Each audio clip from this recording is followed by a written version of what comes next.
And thank you all for being here. I'm going to just jump right in because you guys didn't come here to hear me talk. Shmuley, is there an afterlife? We all believe in an afterlife. We just don't believe in some religious people's distortion of the afterlife. One such distortion took place a few blocks away at Ground Zero, where 19 men thought that by practicing violence they would get sex. It's quite an interesting idea. It's about as perverse as they come. Muhammad Atta, a note was left by him at Logan Airport where he said, "I will soon be with the women of paradise." For him, the afterlife is one giant orgy, where in recompense for his profound act of violence, he will get celestial orgasmic bliss. For some of my Christian brothers and sisters, the idea of the afterlife is this world as an anteroom for heaven, for a place that's going to be perfect. This is a book written about the afterlife by Dinesh D'Souza, who Christopher and I participated in a debate together in Mexico recently with him. And the introduction is by Rick Warren, one of the country's most respected pastors. He writes, "We were made to last forever, and this life is like a warm-up act, a dress rehearsal for the real show in eternity. Once we fully grasp this, it makes all the difference in the world, affecting our choices, values. We reorder our priorities and start emphasizing the enduring important things over the temporary things. So what is the purpose of this world? Only to get into the next world.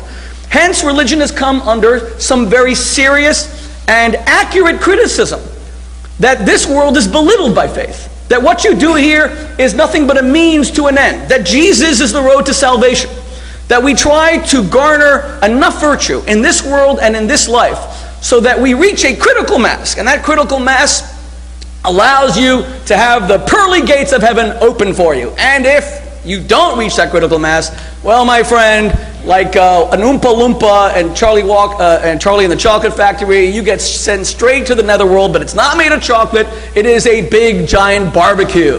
And you are going to be put on a spit, and you are going to roast forever and ever.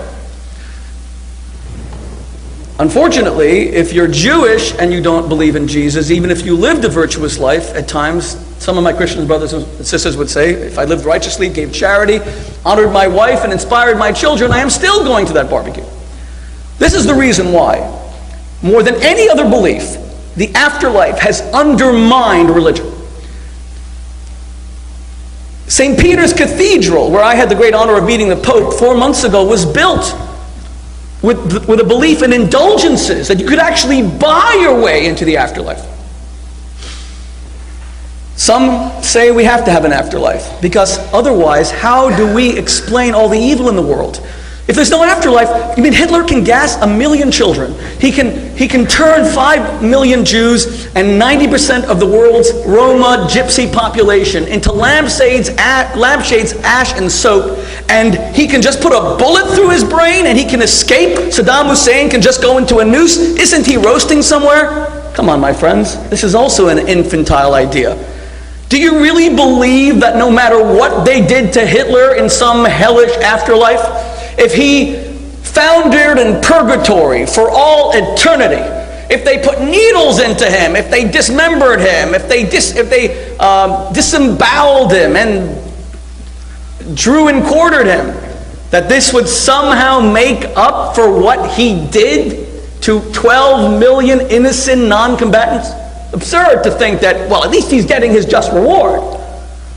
That's why, although Judaism absolutely affirms a belief in the afterlife, because we believe that there is mind and matter, that there is a conscience, there is a me, call it a soul, an individual will, which is not only conditioned to exist in the temporal confines of the body, but can actually transcend it. In other words, we are an idea and not just a living organism. And we believe that that idea can, of course, survive death. Nevertheless, we have Eden. Judaism is emphatic that the afterlife is right here on earth.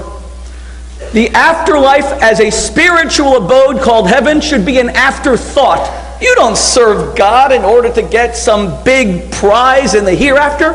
That makes religion into nothing but a petty commercial enterprise. That makes religion into nothing but, God, if I do for you, then you better as heck do for me. And God is an end and not a means. The afterlife is right here, and we all believe in it. The Talmud says that the patriarch Jacob did not die, because the Bible says he didn't die. It says Vayigva, he was elevated. So the Talmud says, Yaakov Avinu lo mes, our patriarch Jacob never died. And then it says, what do you mean he didn't die? It says he was buried. It says that Pharaoh led a giant procession with Joseph, the viceroy of Egypt, with so many kings who put their crowns on his coffin. He died. And the Talmud says no. Mazaro b'chaim, afu b'chaim. Because his children live in the example that he displayed. He has an afterlife through them. I see that with Christopher. I see it with Martin Luther King. I'm a white Jew. But his afterlife impacts me almost every day of my life, because he was the greatest American of the 20th century, because he restored us to the founding principles of this nation. And every time we want to move away from it, every time someone says something stupid and racist, stupid and too ethnic, stupid and prejudicial, we remember that he had a dream. And that dream wasn't just while he was a collection of swirling electrons and molecules. That dream transcended him, and it lives on in his afterlife. And it impacts upon us until this very day. I am not interested in heaven, and I couldn't give a damn about hell. If I'm destined to burn, then so be it. I don't want to be in some perfect place where I have nothing to contribute. In my religion and Judaism, when I go to a cemetery to pray at the graves of great people who represented a great idea so that I'm inspired by their vision, by their dream, by their message, I am obligated to tuck in my tzitzit. I'm obligated to not perform any of the Torah's commandments in their presence. The reason? Because we're not jealous of them in heaven. They're jealous of us on earth. They want to do more good deeds. They want to practice more virtue. A perfect abode in heaven is one of the worst religious ideas, even as I affirm a full belief in it. Not that I can prove it. I can't. I cannot. It's a sheer matter of faith. I reject all the silly arguments that are often offered in the name of religion. Near-death experiences, bright lights hovering above your hospital bed. I even saw this cartoon that said, it showed these surgeons who were operating on someone, and on top there was a giant sign that said, if you can read this, you are dead. I reject near-death experiences. I don't believe they are scientifically acceptable. There's plenty of ways to explain it. Ouija boards, people who speak to the dead are all frauds to a man. I debated them on Larry King, all the people who speak to those in the afterlife, Sylvia Brown and John Edward and James Van Praagh. We were on Larry King, and I said, Larry, this is my yarmulke, and if one of these guys can get up right now and tell us when the next IED will explode in Iraq and Afghanistan, thereby saving the life of a brave American hero, because they can communicate with the dead, who they see the future, I will put salt and pepper on this yarmulke and I will eat it right here on national TV. Not one of them did it, and my yarmulke is still here. The afterlife are the good deeds that we do that live on forever. If we are fortunate and virtuous enough to make our life consecrated, to crystallize our idea through sheer force of will into something larger than ourselves. Something larger than ourselves. For some, it's a great act of philanthropy. Andrew Carnegie lives on. I don't have that kind of money. I hope to live on through inspiring my children to bestow dignity on others. That will be my afterlife. Will my soul go to some great abode in the heavens? My religion tells me it will. But I don't care if it doesn't.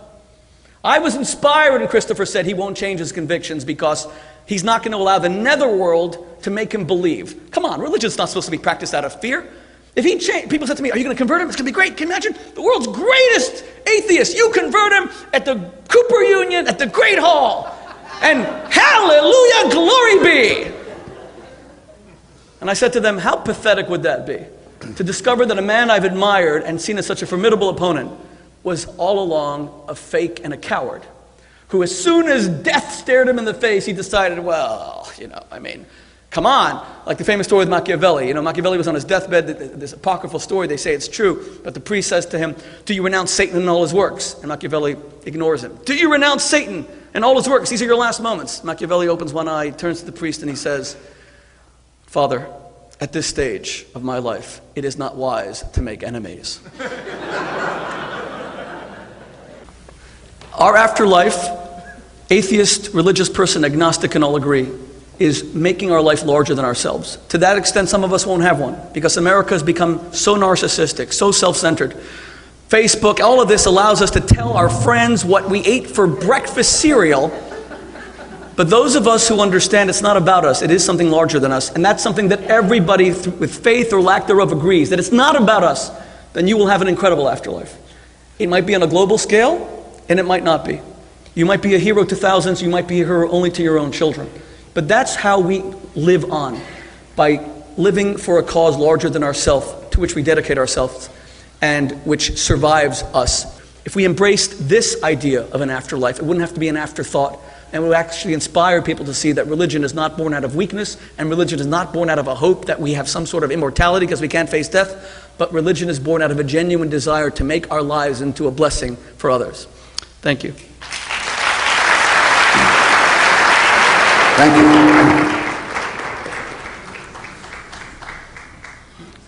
Well, I don't know, ladies and gentlemen, brothers and sisters, hope I can say comrades, friends, if any of you have ever had the experience of pushing hard on an open door and then having it swing in on you and fall, not flat on your face, but feel you didn't really need to give it that much of a shove. I thought I came all this way to debate the eschatological questions, the four last things: death, judgment, heaven and hell. What do I find? Another Jewish secularist.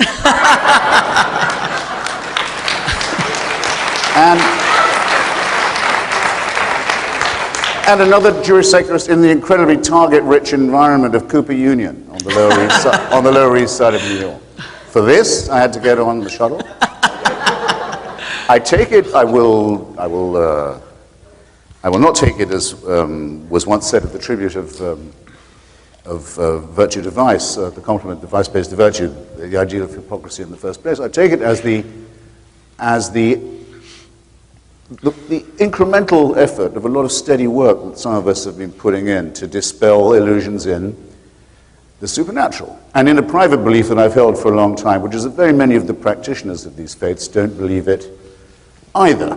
And perhaps that might be the first consolation that we take away from this evening's discussion. My own task having been so much lightened, even though I retain the tiny suspicion, and I hope it's an ignoble one, that Rabbi Shmuley might possibly be going easy on me.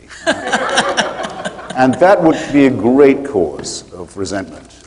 If I thought for a second that was true, it's already bad enough that I'm the fifth person appearing on this stage, and you may have noticed the steady decline in the standard of pulchritude that went on after number 3 had left the stage. So I'm left to restate what I still want to say, and have to begin with a disagreement. The idea that a person who martyrs himself and kills others in the cause of the faith will be rewarded in paradise is not a delusion of Mohammedanites. I wish it was. It would be very nice if we could say that that was the case. It is rather a belief firmly rooted in the holy book of the Muslim faith, the Quran. It is believed by an enormous number of people. It may not be disbelieved that someone who martyrs himself for the faith will be so rewarded. To do that would be to challenge the authenticity of the book, and therefore cannot be done. The most that can be done is to say that somebody interpreted this mad instruction incorrectly, but we would be living in a very happy world indeed if this was just a delusion of one leader of a 19-man gang. The same, I think, can be said of, you'll correct me, I'm sure, Shmuley, if I'm mistaken, but I think it's number 13 of the Rambam's list of articles of faith, Maimonides' opinions of what it's necessary to believe in order to be of the faithful, that there will be a resurrection. It comes just after, I think, the belief that the Messiah will come. Though, because it's Maimonides, because it's the Rambam, he does say, though he may tarry, you may not doubt that he will come, nor may you doubt that you're due another life. Now, I'm sorry. I take this stuff very seriously because I have to deal with, as I do with the Christian version of it, put so creepily and so shadily, that we bury our dead, the Christian faith, of which I'm not a member, they bury their dead in what they call, in this slightly evasive way, the sure and certain hope of resurrection. Not the sureness and the certainty of, you notice. They They haven't got the arrogance for that anymore, but the sure and certain hope of resurrection. These are the beliefs on which monotheism has based itself and upon which it continues to exert its extraordinary and lethal power. And I won't take your offer. Rabbi, I can't take it. I can't say all they're talking about is posthumous fame. All they're talking about is reputation. After all, people still read Shakespeare.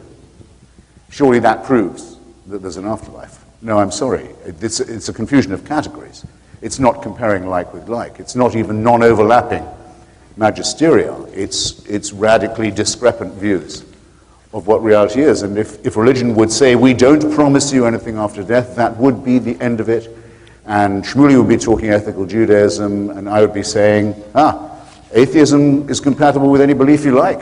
You can be an atheist and be a supporter of Ayn Rand, the most famous atheist in America.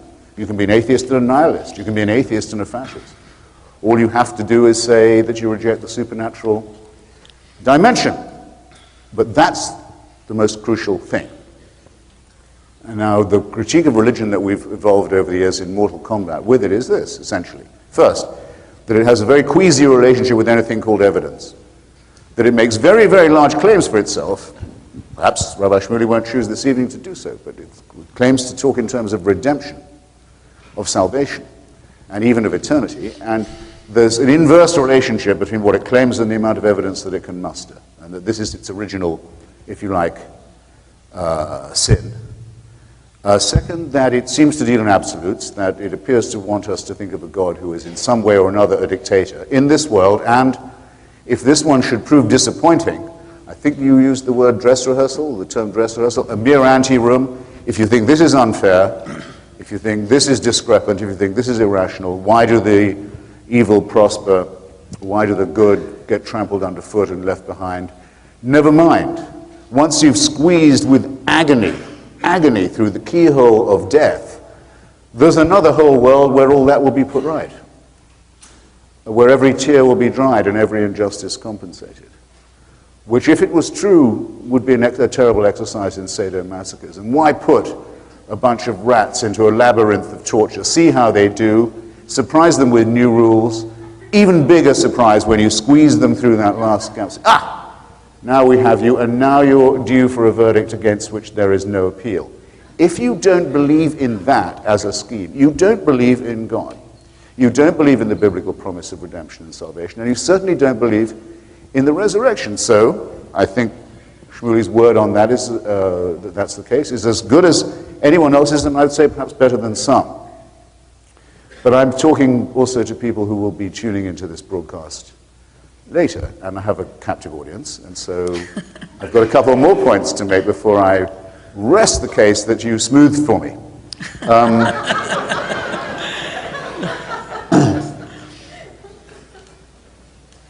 That it's based on, there's another element in our critique of it, is that it's based on wishful as well as delusional thinking, above all wishful thinking. What is a stronger desire in the human species than that we shall conquer death? We are the only primates, as far as we know, we're the only members even of our own species, the primate species, who are fully aware of death and absolutely unreconciled to the idea of our own extinction. Even though we know our chemical composition, we know we are made out of the same elements as the rest of the cosmos. In fact, rather miraculously, if you want to call it that, we're even made out of stardust. Stars had to die for us to live. So we think it's overwhelmingly probable that when we die, our chemical ingredients will return to the natural biological and biochemical cycle, and there seems no evidence to the contrary. There may be animals who know how to fear death, but certainly no animals who know how to deny it. That's why it's so interesting that among the most frequently asked questions of people to their priests and mullahs and rabbis about the afterlife is, will my dog or cat be there too? And you notice they only ask that, will Timmy be in heaven or Rover? They never say, will that hellish tabby I once had be reassembled in the infernal regions? This is enough to show how wishful the thinking is. Now, I see that Shmuley has Dinesh's clever but, I think, thin book on the case for the afterlife in front of him. And in one debate that I had with Dinesh, he briefly gave me pause by saying, yes, wishful thinking for heaven, all right. That's hedonistic, that's a hope, that's a desire. But then why would people who were wish thinking, why would they want hell? Good point, and it tells against simple-minded Freudianism, as does a lot of other evidence. But not all of our wishes are completely transparent to us, I think, and not all of them are hedonistic, especially as they respect or regard other people. I was one of the 2 or 3 white people in the audience at Madison Square Garden in 1985 when Louis Farrakhan gave his famous address to a packed house of the Nation of Islam and addressed the Jews of the greater New York area in a taunting manner and reminded them, and I'll never forget it, he said, and remember, Jews, when God puts you in the ovens, it's forever. And I shall not soon forget the great moan and groan of pleasure that came from that audience at hearing that. And I should have been prepared for it, not just by the stupidity and nastiness and criminality on which this religious nutbag makes his living in this country. Call someone an imam or a priest or a reverend, there's nothing they can't get away with in our culture.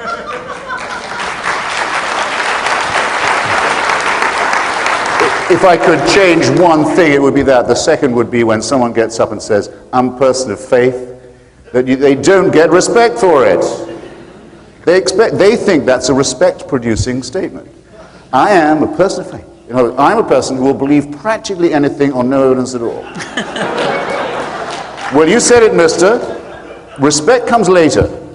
I digress. I shouldn't have been surprised by this orgy of sadism and cruelty and gloating from Farrakhan's religious audience, because I've read the Christian fathers. I've read Tertullian, who, answering some questions, one of the great fathers of the church, we see why hell is unpleasant. Why is heaven such fun? It seems to be rather dutiful. Endless praise, endless worship, endless subjection, endless tedium. You think that the Lord himself, after the first 5 billion years, would have had enough of the songs of praise. No, it's got to go on forever. Okay, where's the good bits? Tertullian says that we've thought of the good bits. In the intervals of that, you can go to the edge and you can go and look down and gloat on the torments and endless tortures of the damned. We've thought of that. Now, excuse me, that is a founding statement of Christianity. You can't disown it now. These churches wouldn't be here oppressing us.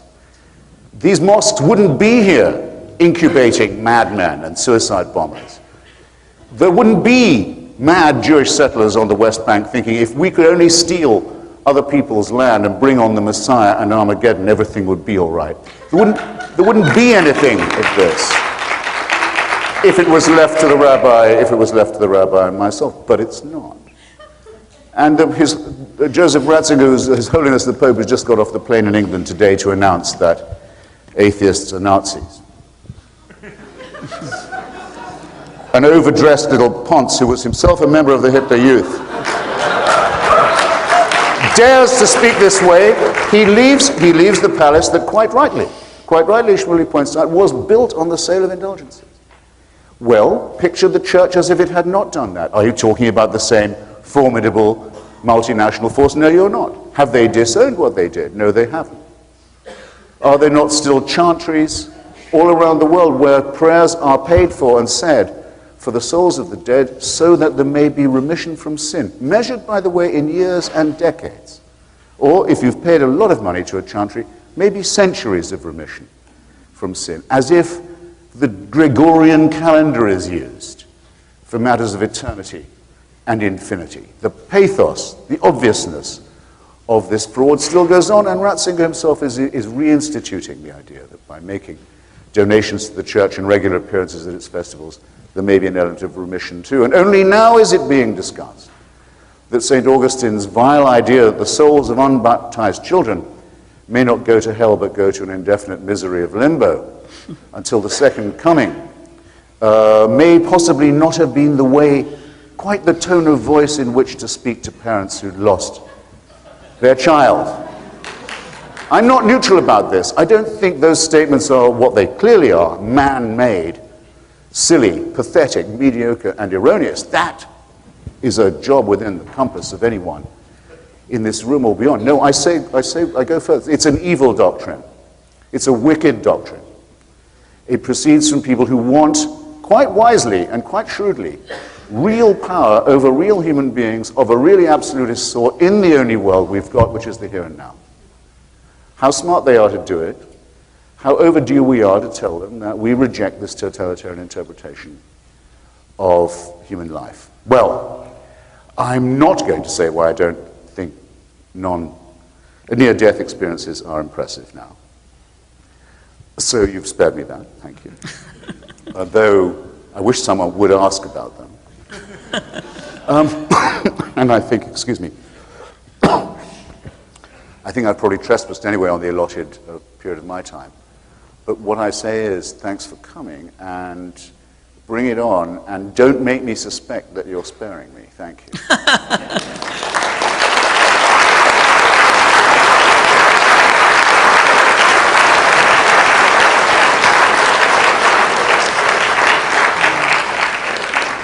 Okay, Shmuley, it's your turn for rebuttal, but take the gloves off now. Take the gloves off. And tell me about the afterlife. Well, Does the Rambam recommend it or not? Say. Does he say there'll be resurrection? I'll get to all of that. Where's the difference between you and Maimonides? Christopher, you create a straw man, and then you beat the hell out of it. Fair enough. No, I don't. You say that this is religion, and therefore I think it's absurd. I'm telling you firmly that Judaism, which is the father, mother of all monotheistic faiths, has never put any kind of serious emphasis on the afterlife, period. Not because we don't believe it. I'll give you the Jewish idea of the afterlife. But because it's an afterthought. Anyone who serves God for the purposes of an afterlife is not religious. They are self-serving. They abrogate the central message of religion. Judaism is not about gaining entry into heaven. It's about creating heaven here on earth. And in that sense, it has inspired many irrational beliefs in the perfection of society so that this afterlife, this world that we can perfect, would be brought about even by people who are atheists and agnostics. Christopher says that religion is built on things with flimsy evidence, and yet he's a Marxist, and continues to say he's a Marxist, when Marxism is based on this irrational belief that somehow people will bury contention, competitiveness, give people according to their need. It's a utopia. Now, if you look at history, we see that human beings cannot build a utopia. On the contrary, disease will always, you cure one, another arrives. You stop one war, we all thought the end of the Cold War was the end of conflict. Instead, unfortunately, global terrorism erupted. Why would anyone believe in this stuff? Obviously, it's somewhat irrational. But it is an idea that the Jews imparted to the world through Messianism. What is let me just get back a second. Messianism, as Christopher or any person in this room will tell you, is a this-world phenomenon. The Jewish afterlife is right here. The wolf shall lie with the lamb. A child will lead a predatory animal without being harmed. There'll be some sort of change in the nature of people that will want to actually be different. This is something we have all aspired to. Why do doctors look for cures when we know that ultimately these cures will elude us? None of this is very rational. It's all based on something super rational. This innate desire to make the world better against all the evidence that it can be done. There's no evidence there. It's called hope. It's how Barack Obama became the president of the United States. Even secular people have faith. That's the point. They may not have faith in God. They may not have faith in the Christian or Islamic afterlife, but they have faith that we can improve the world, and that is the emphasis that I'm making. Christopher can't take notions of religion that he considers religious, dismiss the others, and say, well, I want to bash these, because the ones that I don't like, I'm going to just dismiss them as secular. This isn't secular. The idea of utopia, which is Marxism is a secular utopianism, it's a religious idea. That's why it hasn't really happened yet. It is a religious idea. We now know it doesn't even work. We tried it. The market forces of an open economy produce wealth. It also produces selfishness, materialism, and all this other stuff, and rich and poor, some of the holes in the American economic system. But we tried Marxism, and it failed. The people still grab onto it. Why? Out of irrational faith. Because they want to create their own afterlife. And I actually endorse that. Maybe not their mechanism, but I endorse the hope, and there's no evidence for it whatsoever. Nothing. All these leaders who are coming to the United Nations, they're all going to come, and they're all going to sit down and try to make peace, and Ahmadinejad is going to give his stupid ramblings, and my next-door neighbor, Muammar Gaddafi, is going to do the same, and everyone is going to, yeah, that's kind of weird, isn't it?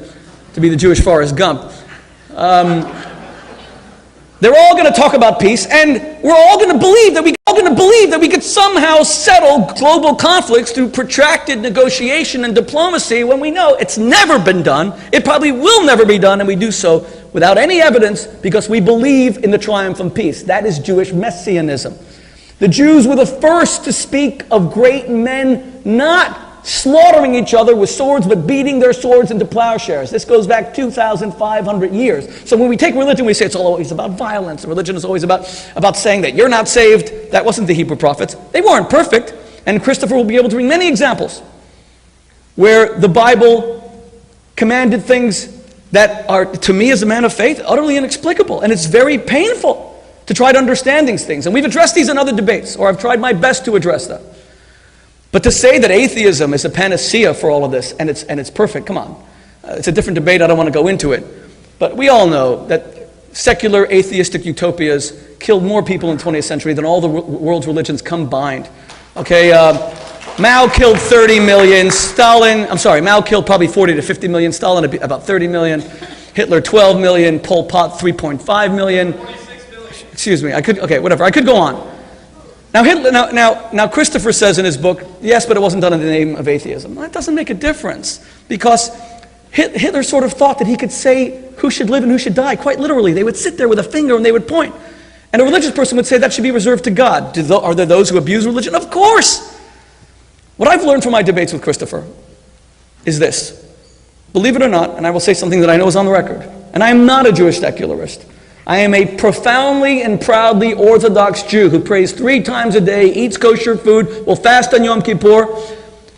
But I will not embrace, nor will I preach, a false idea of religion that has done so much harm to religion. I state here emphatically, without any fear of refutation, that my Islamic brothers and sisters serve the one true God, and they are my brothers. That my Christian brothers and sisters serve the one true God, and they are my brothers. That Christopher Hitchens, who doesn't believe in any God, works for humanity, points out hypocrisy on the part of those who deserve to hear it. Religion needs strong critics, and he serves the cause of humanity, which for me is sort of the same thing, because I think God loves his children more than he cares about himself. And the very first rule of the Bible, Leviticus 19, is to love your fellow man as yourself. What does Maimonides say about the afterlife? He says that there will be a resurrection, and then everyone will die. Interestingly, he's the only one that says it among the Jewish sages, and we will live in all eternity after the Messiah comes, in a disembodied state in heaven. Nachmanides disagrees with him, Christopher. He says that when you die, yes, there is an abode of souls, because there is a soul, but Nachmanides says, Rabbi Moses ben Nachman, that although there's an abode where the eternity of the soul experiences the bliss of being in the divine presence, ultimately those souls will be, as you said, resurrected in bodies, because it is only this world that matters. It is the justice, the righteousness, and good deeds in this world that matters. You don't have to accept that. If you're a person of faith, you're going to believe it as an article of faith. Einstein didn't like that chaos. Einstein wanted what Christopher wants, this world which seems to be ordered purely by reason. But it turns out that Einstein embarrassed himself in the last decades of his life because he rejected the truth of quantum physics. He searched for a unified field theory, really began to undermine his scientific credentials, never really contributed to science after the age of 25, because he couldn't accept that the world was chaos, complete and utter chaos, that it couldn't even be measured, that it wasn't even subject to the rules of mathematics. I try to bring reason to the world, but I am humble enough to admit when I don't know, or when things transcend knowledge. Never once in my debates with Christopher Hitchens have I ever said, this is so because the Bible says so, or this is so because I believe it. When we debated God, whether I did a good job or a bad job, my argument was that based on my limited understanding and having reviewed as much of the scientific literature that I can, because I absolutely believe in science, it does not seem to me that mathematically there is a strong probability that life could have evolved of its own accord. And I've looked at the math, and I still retain that attention. I've looked at the anthropic principle, so many other things that seem to show that the world has a unique precision that would defy an accident. When I debated Christopher on whether we need God to be good, I believe that unless you have some divine authority that says it's always wrong to murder, human beings will always find a reason to murder, including religious people who will use whatever they find in religion to justify their own reasons for murder. But I'm not going to murder. I disagree with Christopher's opinion about settlers being the cause of Middle Eastern conflict. I believe in the Middle East, it's my opinion, that right now it's Hamas and Hezbollah, funded by Iran.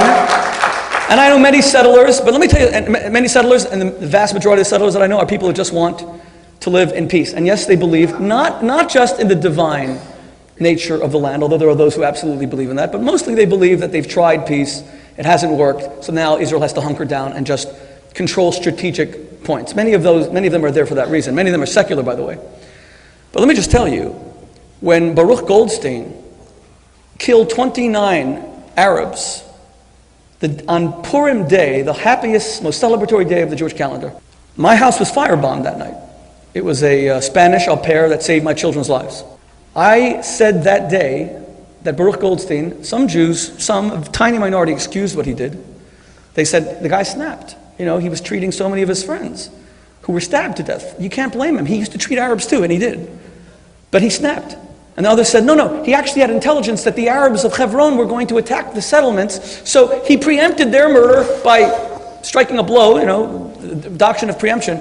I got up in front of national TV after my house was firebombed and I said, Baruch Goldstein, and I'll say it right now, although it'll disappoint some Jews, and I've been criticized for it heavily, strongly, Baruch Goldstein is a cold-blooded killer, an abomination to Judaism. There is never an excuse to kill someone who is innocent, ever. The only excuse to kill is in self-defense, period. If someone wants to take your life. These were 29 innocent people who just wanted to pray.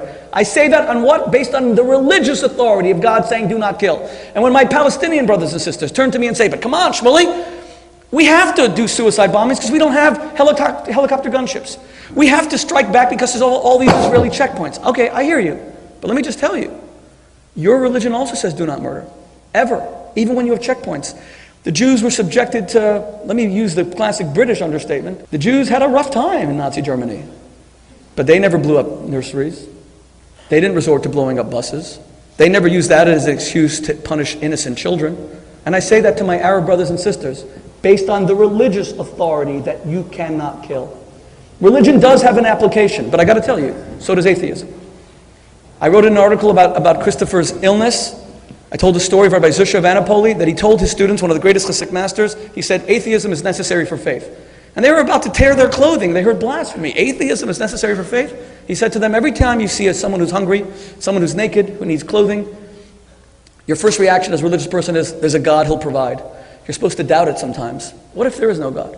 What if I am the one who must stand in God's stead? We need intelligent critics of religion. My whole problem with Christopher Hitchens has simply been this, that he finds no redeeming qualities of religion at all. You can criticize the Catholic Church. What happened in the pedophile scandals are disgusting, abominable. But are you going to criticize an organization that runs the largest network of orphanages, hospitals, and schools in the entire world? Are you going to say it's all bad? You can criticize religion. Are you going to say it didn't inspire Martin Luther King's message of racial harmony? He never had any title except reverend throughout his entire life, period. Every speech he gave was quoting from the Hebrew prophets who spoke of a time when human beings would live together as one people with one tongue, sharing one hope. That wasn't an atheistic vision. That came 2,500 years ago, as I said, from the Hebrew prophets. So my issue with Christopher is not that he has very legitimate criticisms of religion that I myself would articulate. Because I don't believe in perfection. I believe in struggle. I said it before. It's why Eden and paradise have no appeal to me. I want a place where I wrestle with my conscience to try to do the right thing. Heroism is found specifically when there's two sides and you have to triumph one over the other. Especially not slaying dragons outside of you, but the demons that live inside you.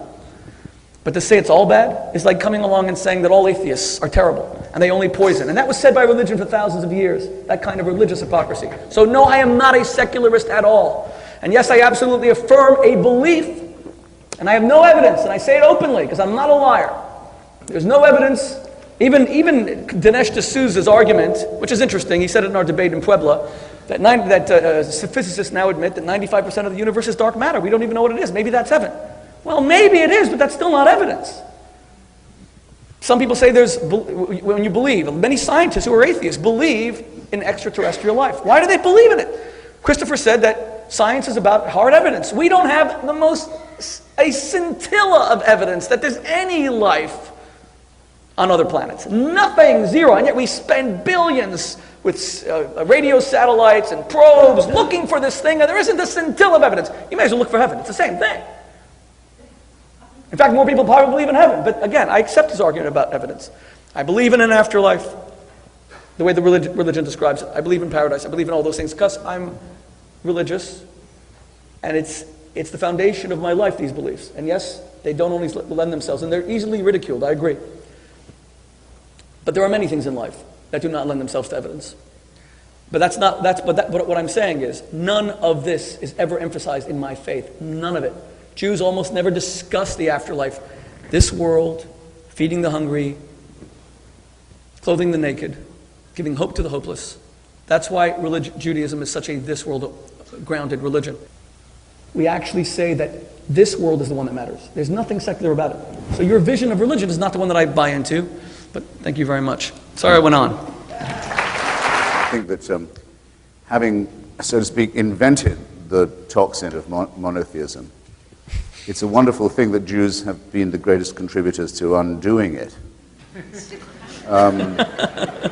By means of discovery in every possible field of endeavor, beginning with the great first Baruch, and then when he changed his name, Benedict Spinoza, who was the first one to see through the idea of a creator God, a personal God, one who answered prayers, one who made special covenants with different tribes, and all this other delusion, and for his pains was very, very horribly expelled and bullied out of his synagogue in Amsterdam and pelted around Europe by all the Christian powers who for once agreed with what the leaders of a synagogue had done by way of putting an end to free thinking. And we still don't know whether we have as much as half of what Spinoza actually wrote, a lot of which had to be in code. But from that great tradition, which picks up from that of Lucretius and Epicurus and Galileo, to move on to Marx, Freud, Einstein, and others, is to have, yes, done a tremendous work of the mind against superstition. And yes, it's true, and I'll concede this to you, of the three monotheisms, Judaism makes the least up of the afterlife.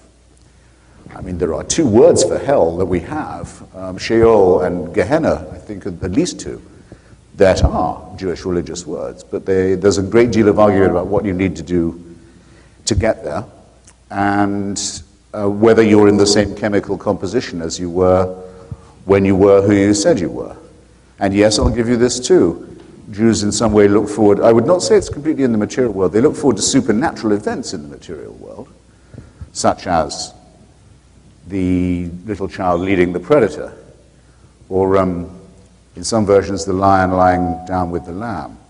Where you remember Woody Allen says, well, maybe the lion will lie down with the lamb, but the lamb won't get much sleep.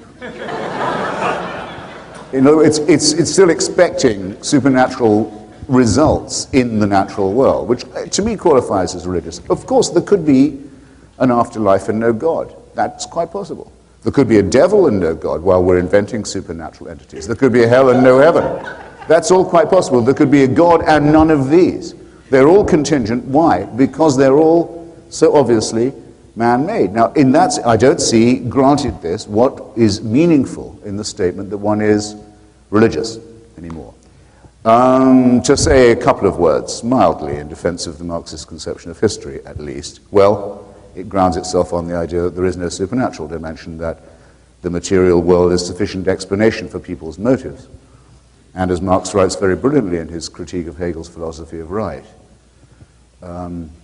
religion is the sigh of the oppressed creature, the spirit of the spiritless situation, the heart of the heartless world. And criticism of it has, as he says, plucked the flowers from the chain, not in order that we shall wear the chain without consolation, but in order that we may break the chain and cull the living flower. And yes, to that extent, I'm willing to defend that conception of history and philosophy. Now, this doesn't mean materialism sounds bleak, or may be made to sound bleak and arid and reductionist. It doesn't mean there's no room in our conception for the numinous or the transcendent if you wish, or the ecstatic for what's experienced in music, love, landscape, solidarity, other, I think, human and natural phenomena. If I'm asked to describe what I think has happened to a child whose body has been maimed by a priest and whose psyche has been, and sexuality has been destroyed at the age of 5, as, say, the recent Belgian bishop's nephew had to undergo, the Pope only protesting when the police took an interest in the matter, which doesn't make it, by the way, an exception, it makes it the rule. But I could have picked another example. I say, if I was asked what's happened to this kid, I'd say his soul has been destroyed. I wouldn't say that with any embarrassment at all. I would need an extra word. It would be not enough to say this kid has been abused. Right? This is pathetic. Our language, our secular language, our journalistic language is in grave danger, I think, of becoming morally emaciated. Abuse for rape and torture and the prolonged destruction of the possibility of a full personality. No, you need more than that. The Germans have a word for it. Soul murder. It's a good expression. You wouldn't want to be without it. And I would affirm that genuinely. Just as I find that the word evil is absolutely necessary. You mentioned my work, thank you, on Saddam Hussein and others. I feel I've even smelled it. The sense of evil that you get with racism and genocide and sadism, what I've described in my materialist note as the surplus value of dictatorship, an evil and cruel dictatorship that wants evil and cruelty not for its own interest or because it would serve its turn or kill its enemies. That's too easy to explain. No, likes these things for their own sake. Will do them even if it risks the stability and reputation and profitability of the regime. Needs it. Needs cruelty. Needs murder. Needs the real, authentic stench of evil that I claim to have felt in my own nostrils. I think any account of fascism that lacks that is, again, morally thin and historically emaciated too. By the way, if you ever want a liberal who doubts this, get him to say the word evil. Do you know how to do it? You can. Just put the word lesser in front of it and they'll vote for it. They know, it's just they don't like to admit it. So, materialism needn't be reductionism. But we mustn't inflate the religious claim either.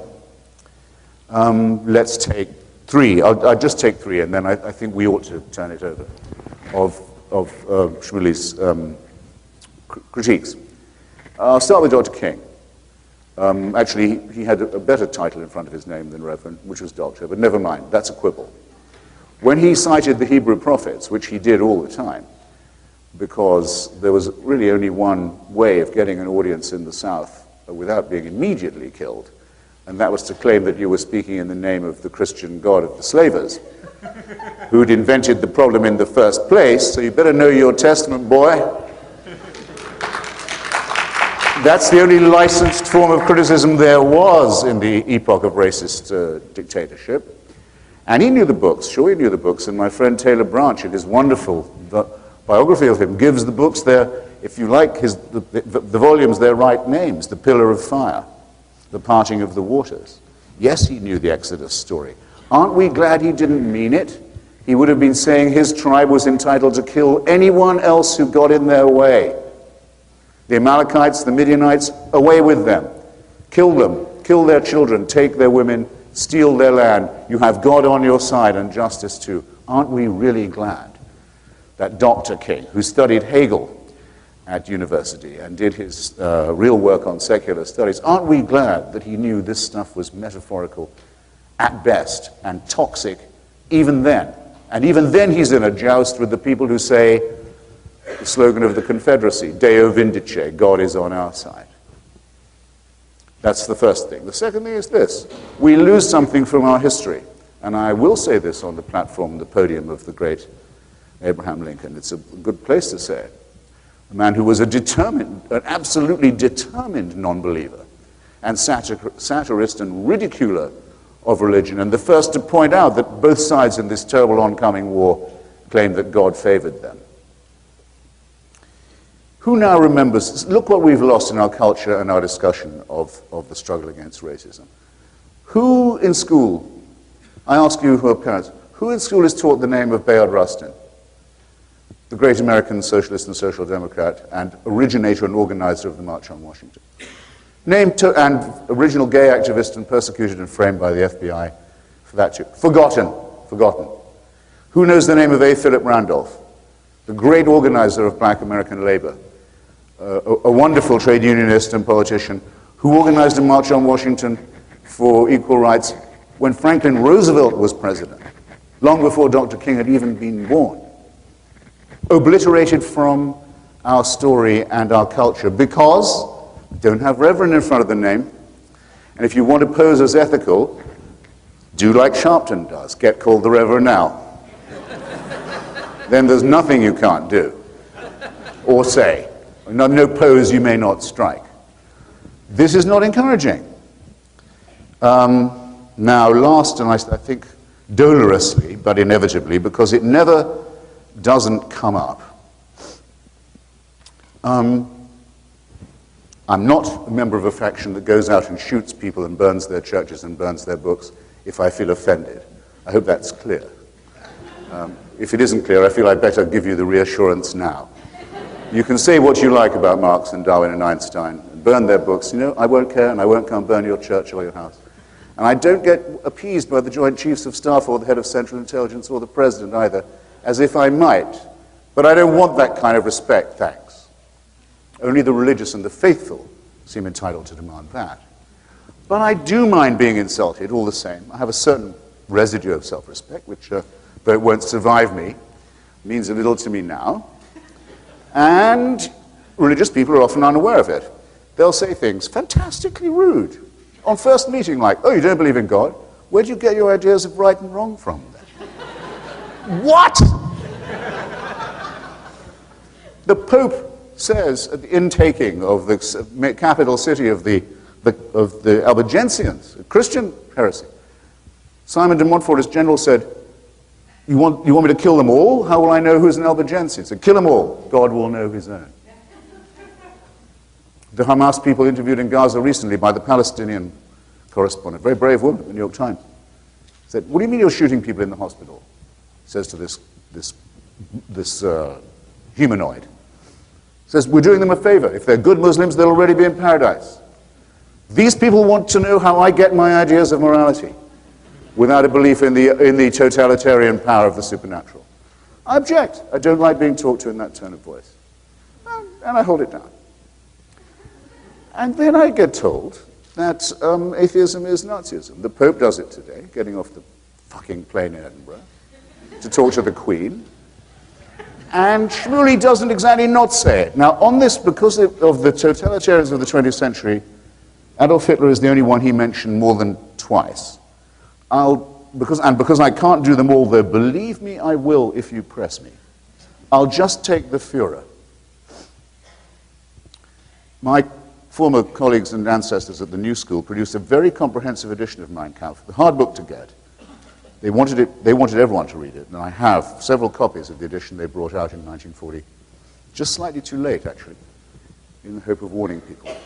I think it's at the closing pages of chapter 2 that Adolf Hitler says that his work against the Jews is done on the direct instruction and inspiration of Almighty God. It's certainly a trope that's repeated throughout the book. And there was no reason for someone brought up in Catholic Austria, Bavaria, not to think that. Centuries of Christian instruction in the poisonous nature of the Jewish people, the verminous character of the Jewish people. An uncontroversial remark. The Vatican at that point was willing to ban books by Evelyn Waugh and Graham Greene. Say nothing, books about evolution and the Big Bang. They were invited to ban Mein Kampf. Did they? No, they didn't. Instead, the Vatican made its first ever political treaty with the Third Reich, exchanging complete control over education on their part for complete control over the rest of the state by the Nazi Party. What did it say on the belt buckle of every single member of the Nazi army? What did it say? Gott mit uns. Do you want me to translate? It says God on our side, in German. If you took your oath to the Führer, how did it have to begin? I swear in the name of Almighty God, my undying fealty to Adolf Hitler. Shmuley, I won't take it from you. I'm sorry. I don't want to spoil a relatively friendly evening either. Don't you dare bring this up again. I can take a lot.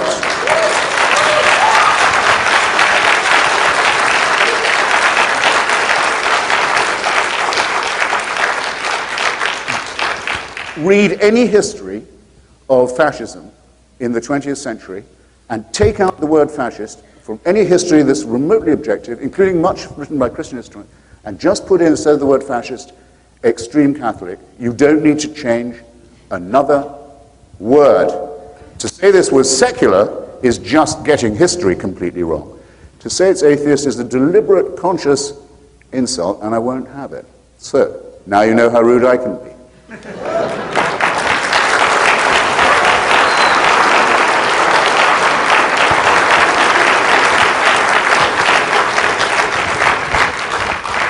Soul death and the destruction of the soul. The soul, yes. And what is, for you, what is the soul? It would be like saying, it's like reducing love to sex, if you wish. You can do it. I mean, we've all tried. Often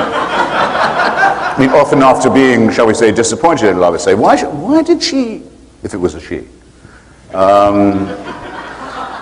why did she give me such, what is she up with, a rag, a bone, a hank of hair, a bunch of hormones? What the hell? What was all that about? Yeah, but you keep telling yourself, keep asking yourself, you won't come up with the answer. I'm just putting it anecdotally. If you took out the word soul, if you took out the word evil, if you took out the word spirit, Marx can't discuss religion without saying it's the spirit of a spiritless situation. If you describe an event or a city as soulless, everyone knows what you mean. It's somehow necessary. We couldn't. All I can say, that's as with the word numinous, is that it's the penumbra. It's what you can't quite see, but we can't do without it, especially sins, which I should have said earlier. I mean, the great delight of being alive now is that we do know, though we know less and less, we know less and less about more and more, at least. And we are on the verge of extraordinary discoveries, both about our own nature and interior, from the genome and other things, and about the cosmos. But we know incredibly little about galaxy formation, about how many universes there might be, there are people like my friend and colleague in the atheist movement, Sam Harris, a great neurologist, who think the NDE, near-death experience stuff, may be all nonsense, not unlike spiritualism, but the possibility of consciousness, in some sense independent of the physical brain, is worth examining, and there's work being done in it. If he's interested in that, then so am I. So if that were possible, then that would be something that would live on past the body. I think there would need to be bodies still around to, so to speak, transmit it. I don't think it's not going to be in a stratosphere, or it's not the word I'm looking for. Stratosphere. It's not going to be in some astral plane that these things are resolved. One will need to have minds made of meat in order to process them, print them. There'll have to be events like this where they can be debated. But yes, there will be. We live on the verge of extraordinary discovery. So you would. But I don't think they will lead to a supernatural. It will not lead to our discovering a supernatural plane of which we were hitherto unaware. But if it's not something within nature, and if it's not something material, it would, by definition, be supernatural. Maybe not religious, but it would be supernatural. Well, the religious people have tended in the past, because look, here's the great contradiction of being religious, and Shmuley's exemplified in a very amiable way this evening. If you are a person of faith, then that's what you are a person of. Especially in Christianity and Islam, it's the strength of your faith that is your merit. It's your willingness to believe and to risk your life for it, no matter what. Do you affirm it? Yes, I do. How does it go? They say it 5 times a day. There is no God but God, and Allah is his messenger. You notice the first 4 words are exactly right. Yeah. And Muhammad. There is no God but God, and Muhammad is his messenger. The first 4 words are exactly right. There is no God. So 5 times a day, millions of people around the world unknowingly speak 4 words of complete truth. Progress of a kind. But it's the faith that is the merit. What do they want evidence for? They're never going to get any evidence for that. The merit is the faith. So as soon as they say, and by the way, It is possible to make night journeys to Jerusalem on a horse. The faith shrivels.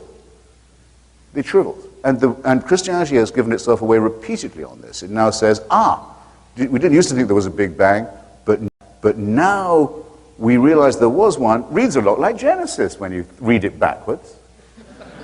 Plagiarism, pure and simple. They do it all the time. And then now they're pimping off the back of medical science and doing extraordinary moments in surgery and surgical intervention to do the near-death experience racket. This is a familiar thing. All these things will yield to properly controlled scientific investigation. But the things that we know already are miraculous enough. Science is not infallible either. No. My husband, when he started medical school, the first day they said, his professor stood in front of him and he said, I just want you to know that everything you learn these 4 years, by the time you finish your practice, half of it will be proven untrue. The problem is you just don't know which half. Shmuley. Can I just, okay, you want to put a question in? Yeah, it's worth addressing some of the points that Christopher made. You know, many here, I'm sure, are familiar with the story. Socrates was told by the oracle at Delphi that he was the wisest man in Greece. And when he heard it, he chuckled and he said, if that is so, it is because I am the only one who knows what he doesn't know.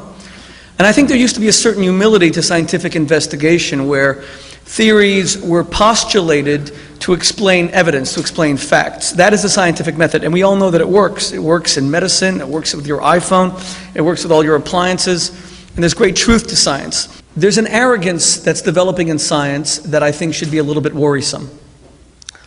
Because what I said in that debate with Dawkins is, Maimonides, considered the greatest Jewish thinker of all time, who was strongly influenced by Aristotle, and he was a great doctor, of course, court physician to Sultan Salah al-Din, Saladin.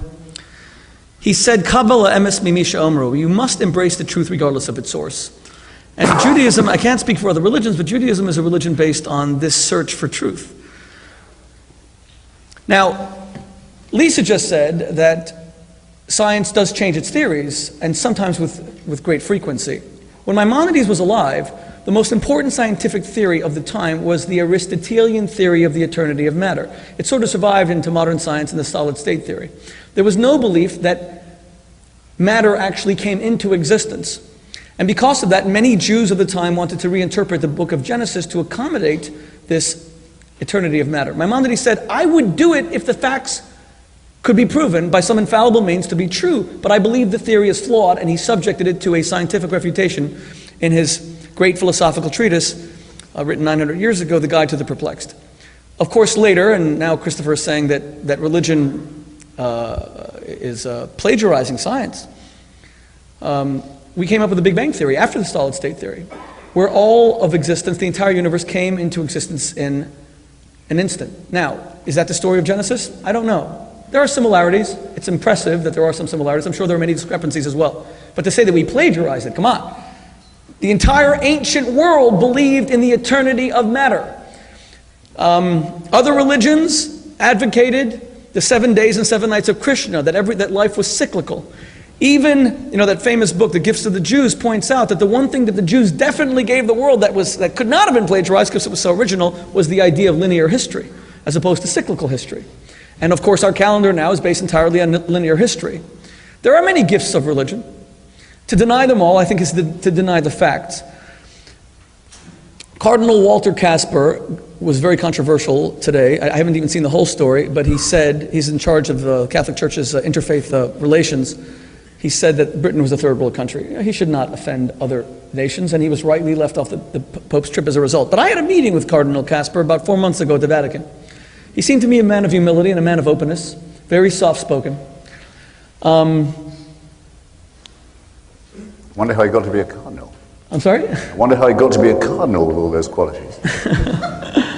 Oh, he and the Pope grew up in Germany together. I don't know. But he gave us a lot of time.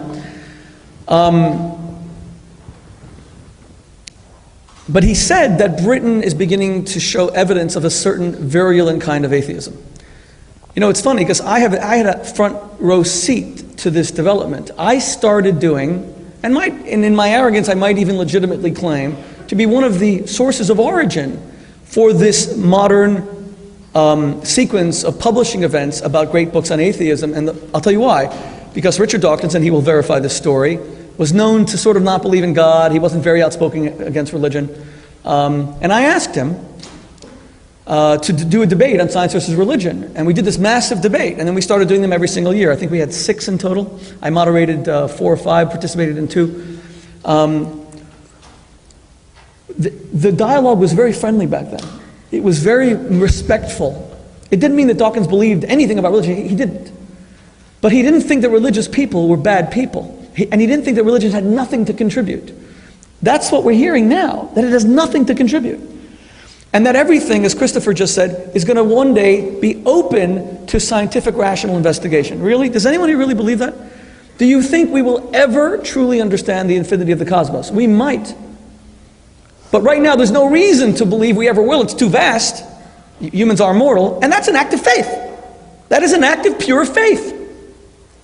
To say that we will one day understand, Christopher Hitchens has just said he has faith without any evidence that this will one day happen.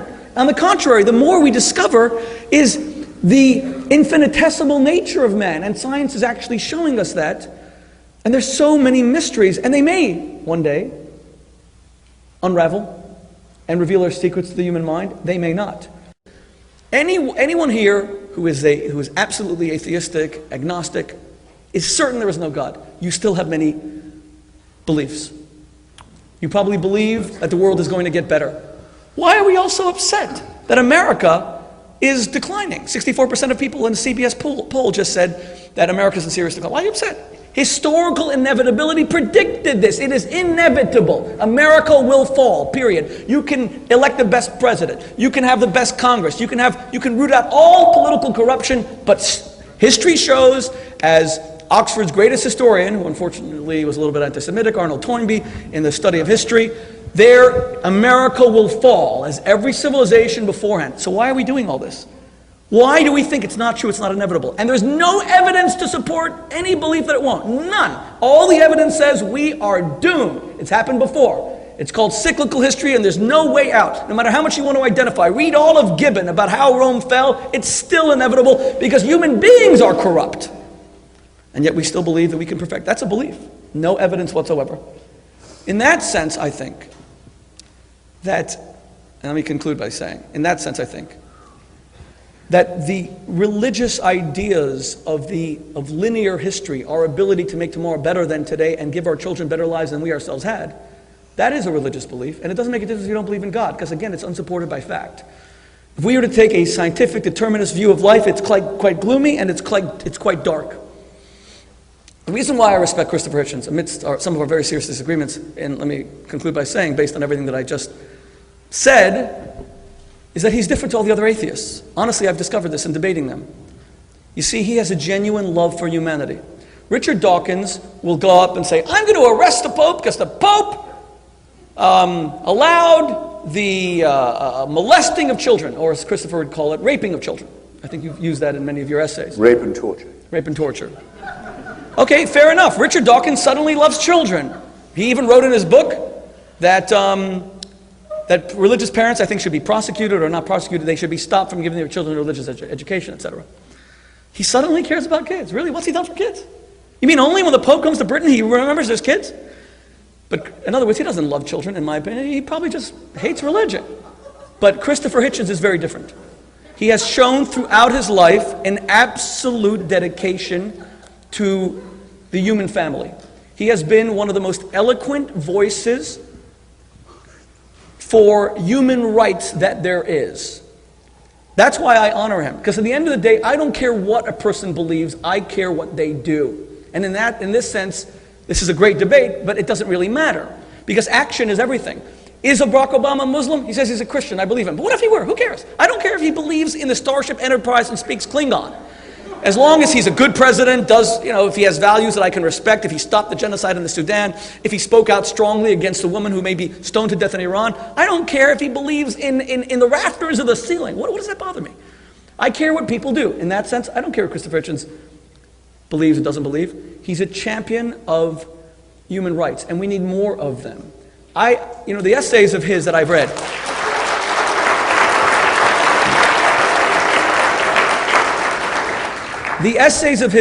there is no more eloquent assailer of tyrants and dictators than Hitchens. And you're right about the Catholic Church, or at least Pope Pius the 12th, Eugenio Pacelli, and Hitler, of course. That was a bugaboo in our last debate, so let me concede the point, absolutely. Pius the 12th, Eugenio Pacelli, I believe, and I'm sorry to say this to all my Catholic brothers and sisters, because they were phenomenal. Pope John the 23rd was one of the greatest men of the 20th century, I believe. But Eugenio Pacelli, I believe, was a criminal who never spoke out against the Holocaust even once, who allowed masses to be said when Hitler died, and indeed he signed the first concordat with the Nazi Third Reich.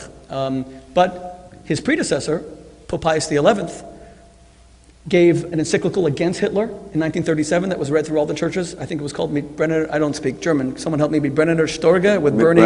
Mit Brennender Sorge. Sorry? Mit Brennender Sorge, with mounting anxiety. With mounting anxiety. And then he, of course, wrote the encyclical that was going to publish in 1939 against the discrimination against Jews, which, when he died, in mid-1939 was squashed by Pius XII. That's the reason why when I met the Pope, Benedict, I was there part of a conference as Jewish leaders who wanted to find good in Pius XII, and I had to explain to Cardinal Casper and everyone else that I met that I couldn't do that. You're absolutely right about that. Okay, religion has a lot to apologize for, and we should. We absolutely should. So God removed his vicar of Christ on earth in the 1930s from an anti-Nazi one to a pro-Nazi one, just in time for the advent of the third. That's what you have to believe if you're a Catholic. This is the appointed vicar of Christ on earth. The power holds the keys of Peter and the apostolic succession. There was one who was very dubious about the Nazis. He gets whacked out just in time for one who's soft on Nazism to be the holder of the keys. Believe this or believe it not, but it's a point of faith. Okay, so why is tonight different from other nights? Because it turns out you have a furry, child-friendly atheist in your midst.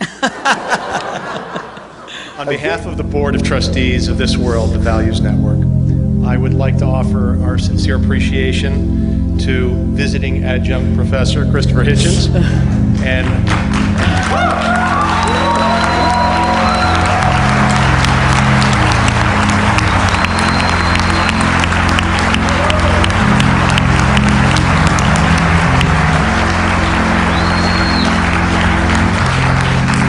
America's best-known rabbi, Rabbi Shmuley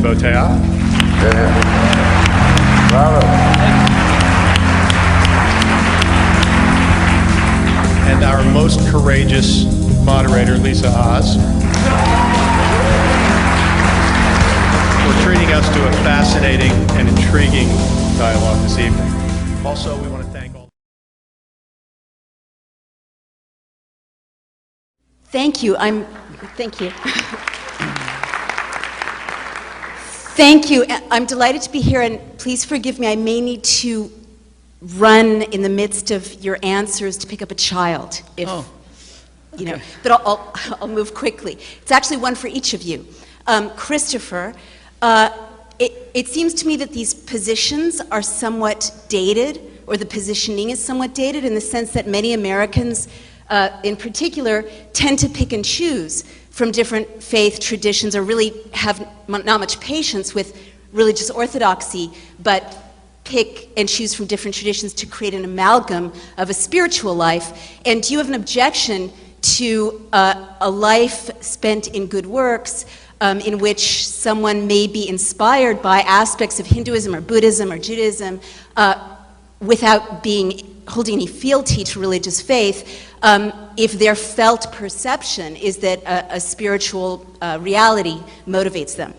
And then I have one for you quickly. Okay. Well, I'll ask him quickly, and then I may need to scamper mid-answer. But the one for you is, I'm perfectly prepared to believe that Jews are great, but if we're so great, why don't we proselytize? Why do we? Why don't we proselytize? Oh. Okay. All right, well, Thomas Jefferson at one point writes to his nephew, I think it's Peter Carr, saying, there will be a time when every young American of intelligence will be Unitarian. Seems stupid now. Unitarians are still around. They produce the Jefferson Bible, which is the well-snipped version that takes out the supernatural, leaves you a very short book, and also snips out the immoral, which makes it even more prunable. And they believe, as you know, in one God maximum. But actually, Jefferson's prediction wasn't that far off.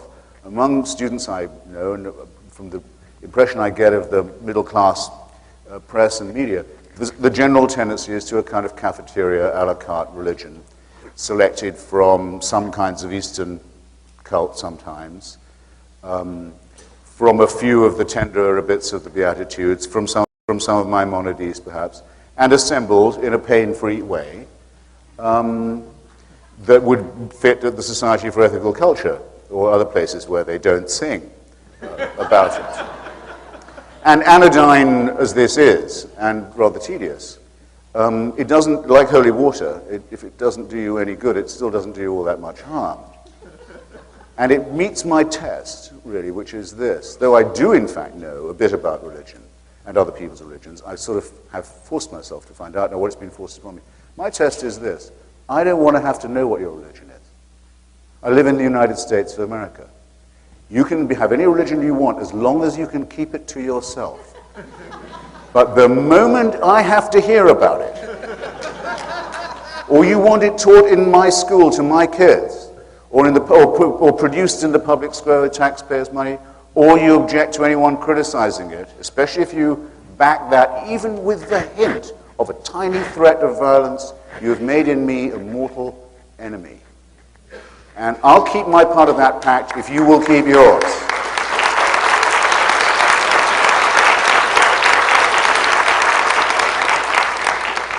So by all means, the mush solution, because it's all mush to begin with.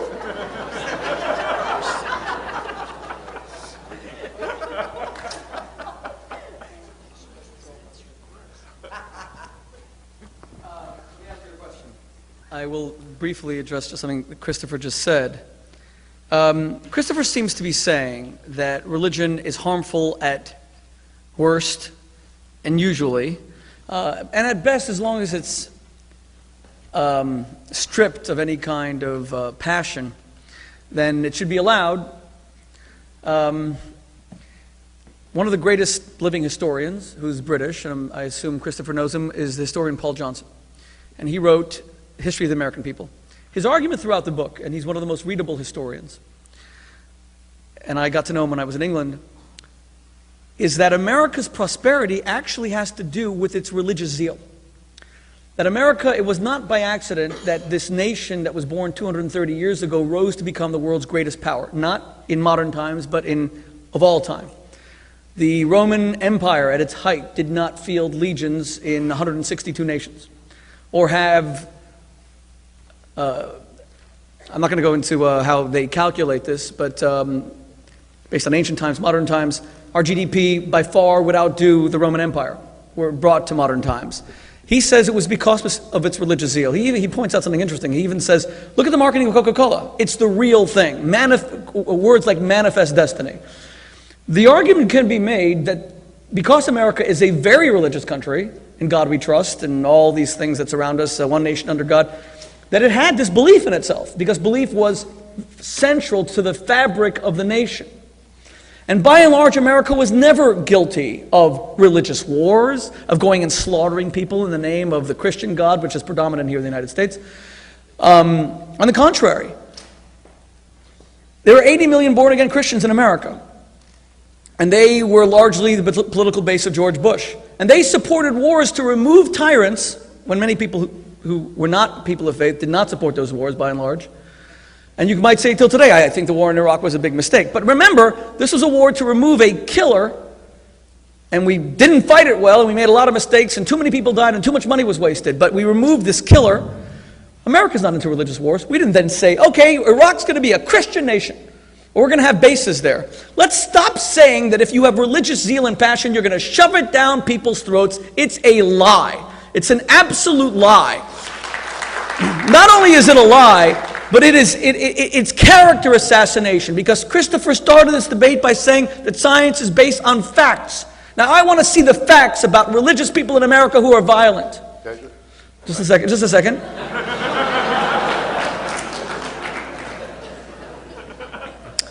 Now, to answer Naomi's, and you can bring exceptions, but they prove the rule. America is a peaceful nation that has never had this religious war, although it is the most religious country in the Western Hemisphere, by far.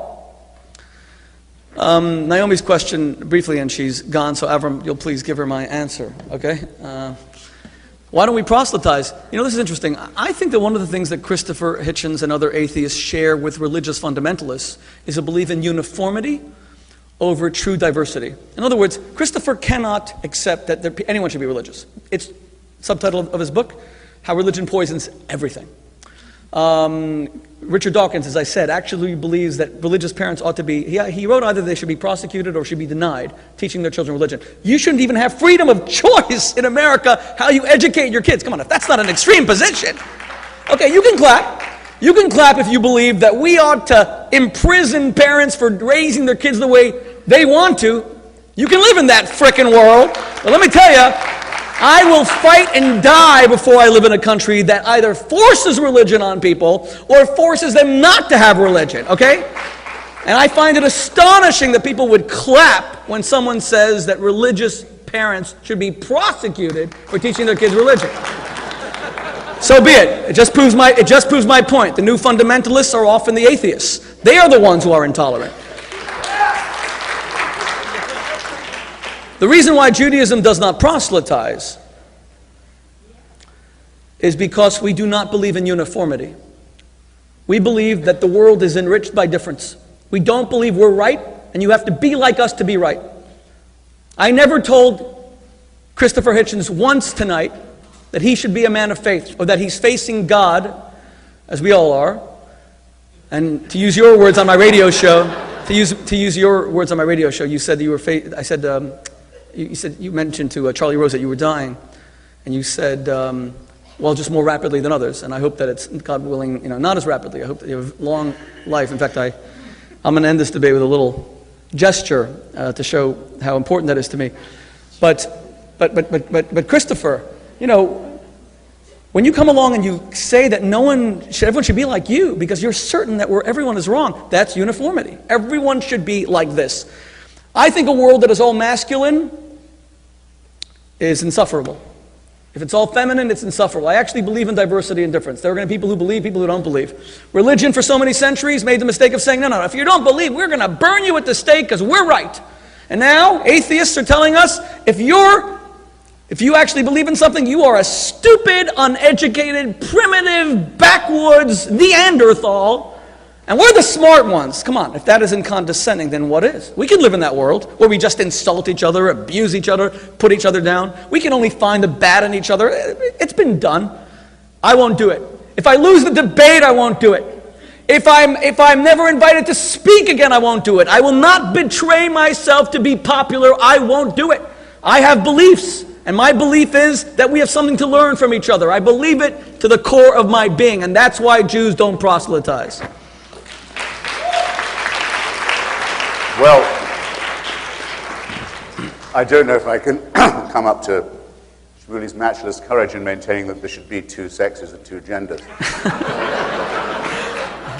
But I admire him for setting the example of fortitude that's involved.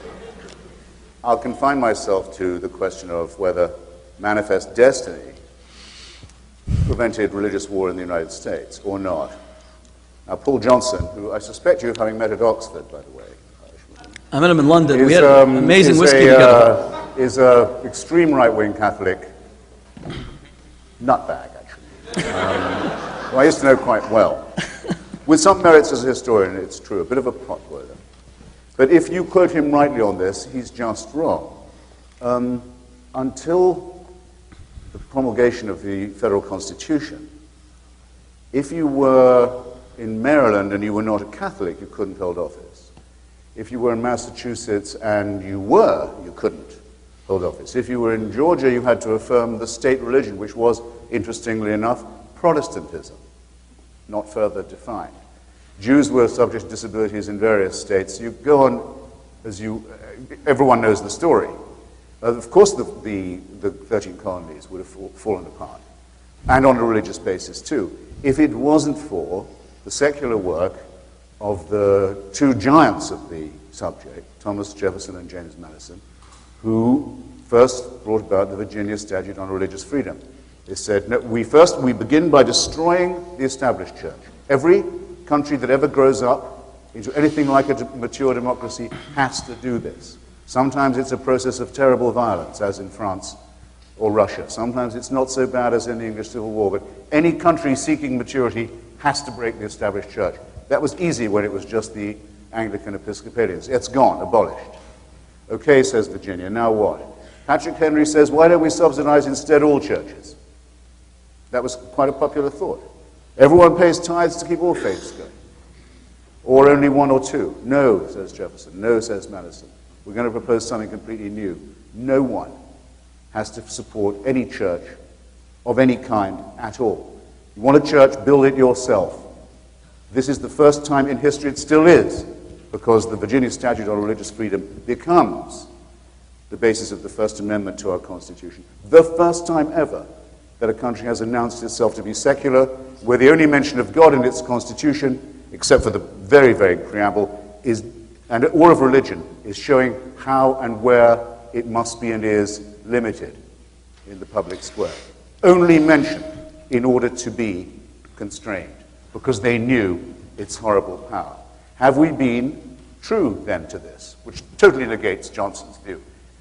Madison thought you shouldn't even have chaplains in the armed forces. Neither, by the way, do I, not at taxpayers' expense, nor opening the prayers of Congress or proceedings every day. Flat out unconstitutional.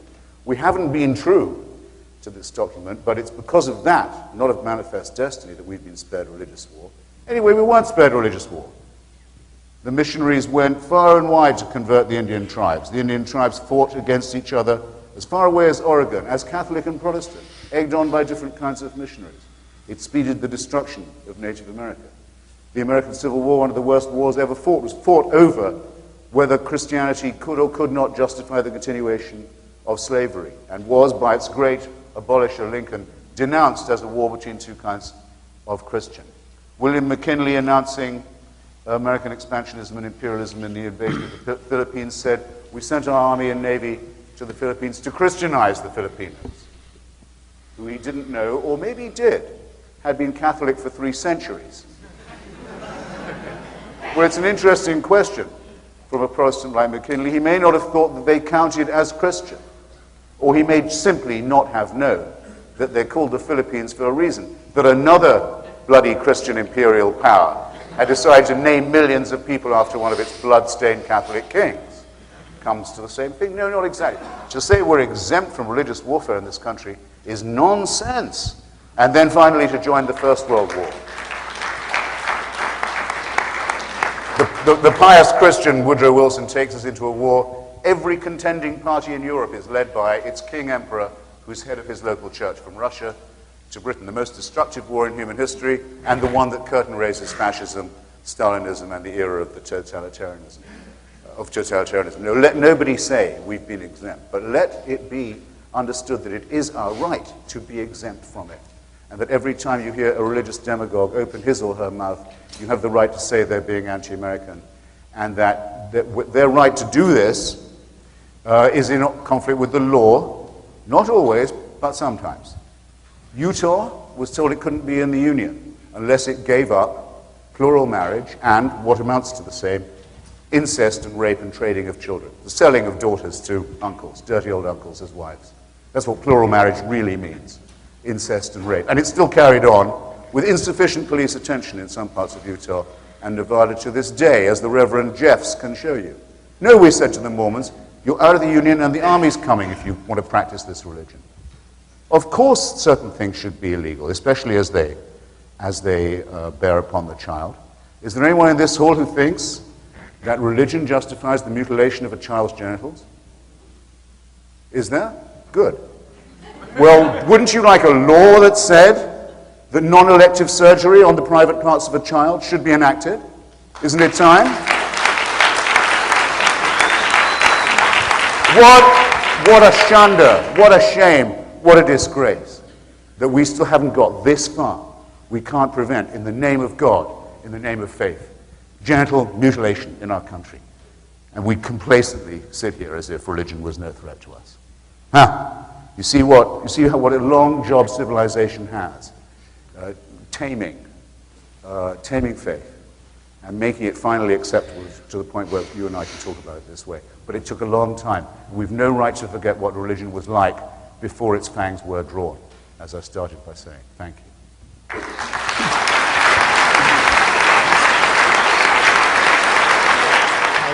Thank you very much, Professor Hitchens and Rabbi Boteach. You both speak with an eloquence at its highest pitch. I have just two very brief questions. One for Rabbi Boteach and one for Professor Hitchens. Professor Hitchens is wondering if I could speak to you. Adjunct Professor Hitchens. Excuse me? Adjunct visiting professor. Thank you. Adjunct visiting Professor Hitchens. I was wondering if I could speak to you after, for possibly you would come and speak at Yeshiva University later on. And Rabbi Boteach, in one of Professor Hitchens, or Adjunct Professor Hitchens' Adjunct visiting professor. Adjunct visiting Professor Hitchens' scripts, he sardonically refers to the Rambam's quote of V'afal pi sheyitmamea, that, though he may tarry, how the Mashiach may tarry, the Messiah may tarry. I was wondering how you would reply or respond or interpret that halacha in Sefer Malachim. I think we all believe that the perfection of humanity, society, our political system, our economic system, economic inequality is something that tarries. It takes a long, darn time, and that's what we're speaking about. Messianism is about raising humanity to a more perfect state, society to a more perfect state. It's a very long, drawn-out process. I find it astonishing that in the year 2010, only 60% of the world's countries are democracies. We all thought that the end of the Soviet Union would presage the world of democracy, but that's not what's happening. It is a long, drawn-out process. Let me also just say, when Professor Hitchens, goodbye, Paul. Thank you so much for coming. God bless you. When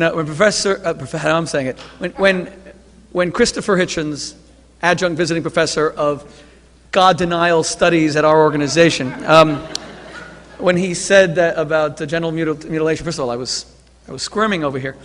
I'm just hoping I'm not mutilated. He said at the beginning of the debate that this discussion debate, that we have to follow the evidence. You can't just call it genital mutilation when science is now saying that the best way to guarantee the end of the spread of AIDS in Africa is through circumcision, and now African countries are trying to get people to circumcise themselves and mutilate themselves so that they stop the spread of AIDS. That is a scientific fact. I didn't make that up. I was even surprised to read it. It's now being practiced all over Africa, trying to get men to circumcise themselves, circumcise their sons, so that AIDS does not spread. Female genital mutilation, which makes it, and I know, I've written a few books about sexuality. Of course, when you remove a woman's clitoris and she can no longer feel sexual pleasure, that's a denial of the beauty of sexuality. And sex is a beautiful thing, not for procreation, but because of the pleasurable experiences that two people can have that draw them closer and wash them away in a sea of positive emotion that transforms their relationship. But circumcision has not shown that does that to boys. And there are other studies that would, but the AIDS thing has always impressed me, and I was wondering what Christopher had to say about it. Sure, the spread of AIDS. No, there's been all these important studies about it from the World Health Organization. If there are doctors here who know more about it, you should even... There are two very simple replies to that. One is from the Rambam Maimonides himself, who says that the point of circumcision is to try and diminish the turbulence of the relevant member and to blunt it as far as possible while making it compatible with procreation. That's explicitly given as the reason. It's also why he says it must be done to the child, because someone older might be too aware of the pain and discomfort and loss of sensation and not do it. Now, if you want to say, we'll practice this on the people of Africa instead, so they'll not get AIDS, well, lots of luck, but that's not what the recommendation is, and any grown person or person of sexual maturity in Africa who wants to do that may do it, but I am not going to say, and I'm shocked to hear anyone appear to disagree, that it would be for me to take an African baby on my knee and remove and strip away its foreskin and prepuce, on the off chance it might later be a sexually promiscuous person. This is monstrous. It's like eugenics. It's like genetic engineering. We have no right, and we've no right to overlook what the true motive is. Same for male as for female, to carry on religion's enduring war against sex. There. By the way, yes, I will come. Yes, I will come and talk at the yeshiva if I'm spared. God willing. And if you can. Well, that means we're just going to pray harder, but okay. And if you can raise my price. Hitch, you look great, and keep it up. And I think we all agree with the rabbi. We hope you're around for a very long time to come. Thank you very much for tonight. Thank you.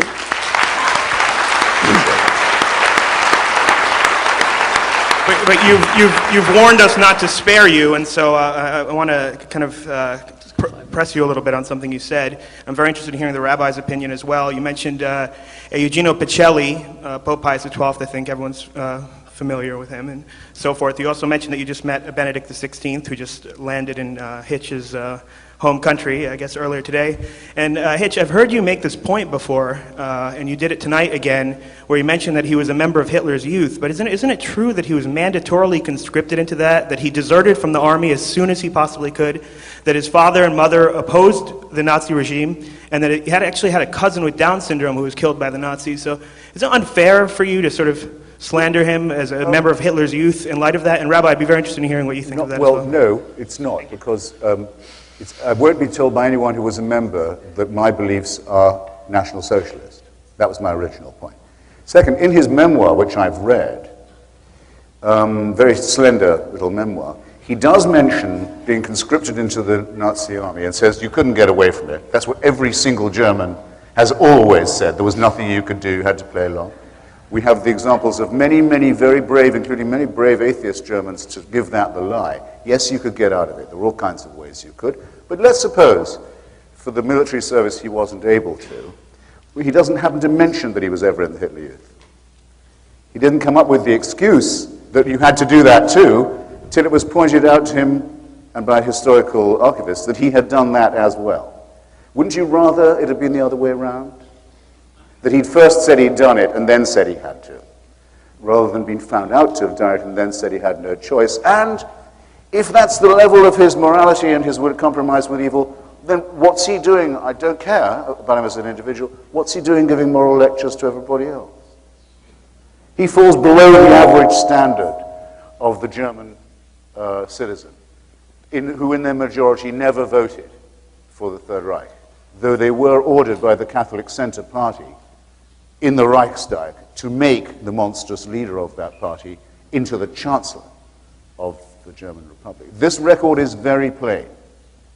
This record is very plain. The Catholic Church comes before us as an organization that, when Nazism is discussed, has only just begun to apologize for its role, its disgusting, bemurdered role, and will never be able to apologize enough as long as the memory of that atrocity remains real to us.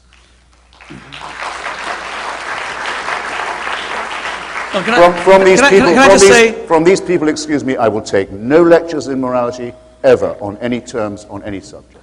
Okay. Enough from me. Can I just say, just because we're over time, we're going to go to 9:30, so please don't think this is ad infinitum. 6 minutes and that'll be it, okay? So let's make the questions much quicker, okay, please. I'll be quick. Hello, Scott. Hi. Hey, Scotty. Brother Shmuley. Hey, Hitch.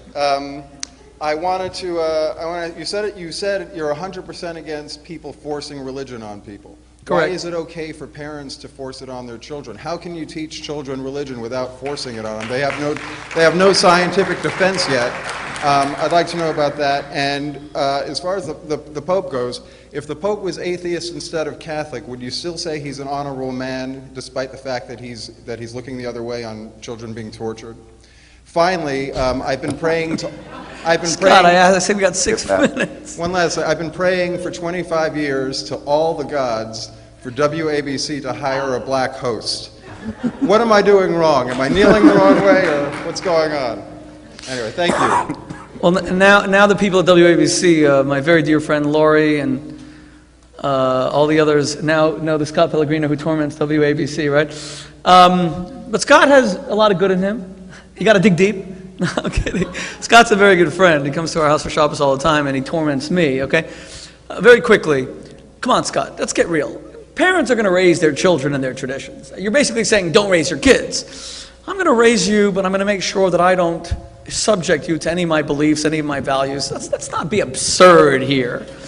In the same way that atheists are going to raise their kids with what they believe to be true. That's what upbringing is. And God willing, one day when you have children, and I look forward to bouncing them on my knee, you'll probably do the same thing. You probably won't say, little Shmuley, because that's what you'll name one of your kids, Scott. I want you to go to synagogue even though there is no God. You're going to raise him, the way. And as far as Benedict the 16th, that's what your question was specifically about Benedict XVI. Right? I want to be very fast. Look, I met the Pope. I was there with a delegation. They tried to convince us about Pius XII. They showed us documents. I was unconvinced. And I said so, and I remain friendly with them. I agree with Hitchens, with Christopher Hitchens completely on the Catholic churches. But you can't blame the whole church. But yes, it was the leadership and it was Pius XII. And he should not be beatified. He should not be canonized. But Pope John the 23rd saved so many Jews during the Holocaust, was a very outspoken, and he's the one who convened Vatican II. He was a great man. In religion there are great men and there are people who aren't. Should the present Pope be against kidney torture? Of course he should, and he should be held accountable, and I'm not excusing that in the slightest. But I'm not excusing it in the slightest. Let me make that absolutely clear. When religion perpetrates atrocities and must take full responsibility and never whitewash its sins, period, because that violates everything it believes in, and the great sin of the religious is hypocrisy, okay? But let me just say, as far as the Jewish community is concerned, to answer that other question in 10 seconds, the Jewish community is grateful to Benedict XVI for the overtures he's made to the community. He's visited 3 synagogues in his papacy, which is only, I think, 4 years old now. That's a rarity among popes, and he's really reached out, and I consider him a friend to the Jewish community, but that is unrelated to everything that happened with children. Thanks for coming, Scott. I think this is our last question. Okay. Oh, hi. Okay. Christopher, great to see you in person finally. It's a real honor. Wait, what am I, chopped liver I'm over sorry, here? no, What am Rabbi, I? no, because listen, my question's for you. Am I actually. not here in person? Am So, I like no, an apparition or No, something? this is totally with you. Okay. Okay. So, all right. Not to be outdone. So I'm involved in the erotic arts for some years now. The erotic arts? Yes. I got an interview for a book, okay. And did they mutilate you as a child? I'm sorry? Were you mutilated No, as a I'm child? Jewish.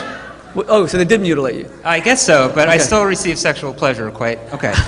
Oh, okay. So my thing is that I have like a lot of sensitivity when it comes to organizations and groups who are stifling sexual expression in America. Most of them seem to be Christian and Catholic based. I'm assuming if Islam had a greater foothold in America, I'd probably be hearing a lot from them as well.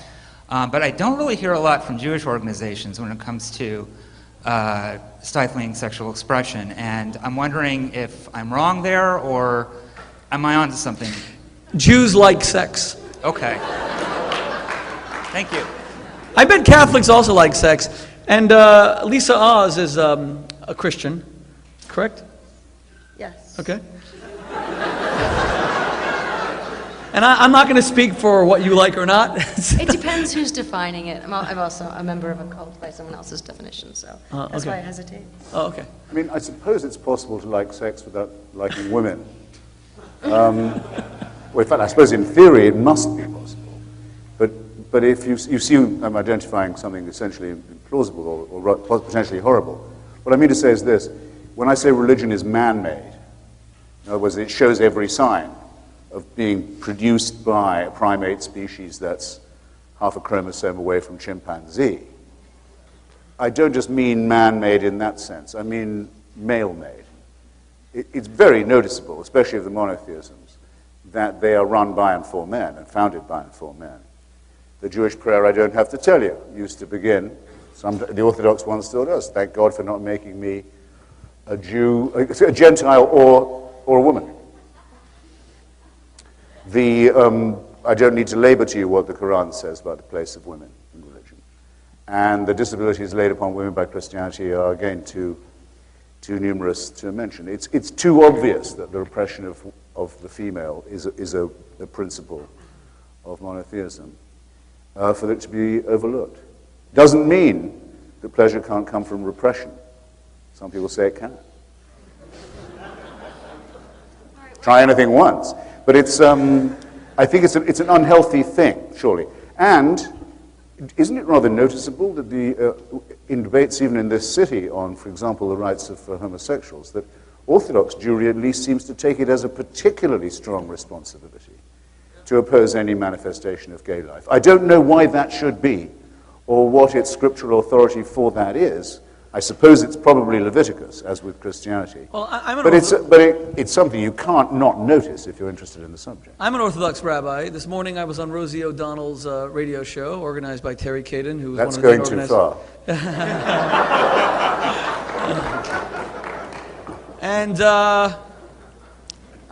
I have a gay Orthodox Jewish brother who's Orthodox, and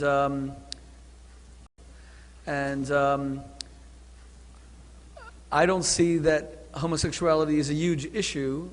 In other words, I know what the Bible says, but I always say to my brother, the Torah consists of 613 commandments. You have 611 that you want to keep. Okay, that'll keep you busy. I don't see it as some great emphasis that we put. On the contrary, the Bible says it is not good for man to be alone. Sometimes your faith and your humanity, you feel in conflict. You do, and as you see gay men and women who love each other and who are not alone, and then you know that, the Bible says X, Y, and Z about it, it's not an open and shut case that we simply say, religion says that you can't be with this person and you have to be alone. I believe in grappling with our faith, and it's not so simple. And I think those who make it simple are those who are fundamentalists. And that's the problem. But to say that religion has nothing to say about relationships between people, or that women are always subordinate and everything else. I mean, the Talmud that I study tells me I have to respect my wife more than me. The Talmud that I study says, the Bible that I read says that when Abraham had a dispute with Sarah, God said, you must listen to everything that Sarah tells you. And Jews have always seen her as a greater prophet than Abraham, and he's the father of our faith. There are so many examples of men being, in fact, the Bible, our Torah says that women are wiser than men. And I've seen that with my mother, I've seen that with my wife. The definition of, the Jewish aphorism says the wise man and the clever man can extricate himself from situations to which the wise man would never have gotten himself into. And had I listened to my wife about half the things I did in my life that were controversial or self-serving or just downright stupid, I wouldn't have made mistakes. She was the wise person. So I don't see that women are necessarily subordinated, and to the extent that certain things need to be adjusted in religion, Christopher, that's why I welcome your criticisms. Again, it comes down to, and this is the final thing I'm going to say, is that whether religion poisons everything. I think we all have something to learn from each other. And thank you again for attending tonight's event, and we wish you a good evening. Thank you. Thank you so much, Mike. Thank you. Ladies and gentlemen, please give me 30 seconds. We have a gift for Christopher Hitchens. Oh my God. Philip Stein is one of the world's finest watches, but they produce a watch that has become the symbol of our Turn Friday Night into Family Night campaign. Maybe this is something, Christopher, that you might agree religion gave that is a good thing. Friday nights, we simply have dinner with our families without television, without the internet, without noise, and we try to focus on our kids. So this is a global initiative that we have. Dr. Mehmet Oz is a patron, Gail King, Dr. Phil, and I was hoping that Christopher would agree to be one of the patrons as well. It's simply 2 uninterrupted hours for atheists and religious people alike to give to their kids. And you are a very loving father. You have 3 children. We talked about them at dinner. So this is this beautiful watch. It's a gift from the Philip Stein Corporation. I hope that you'll really enjoy it. Oh, thank you.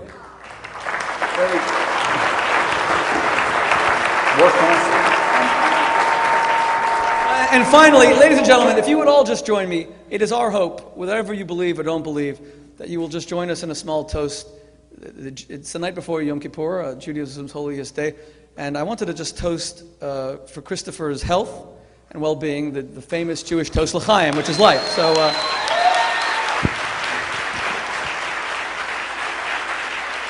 Okay. It's amazingly nice of you, and thank you. First, for reminder of the passage of time. I mean it. And second, for this very handsome gift. And a tip for everyone, you turn the bottle, not the cork, okay? Like this, and then...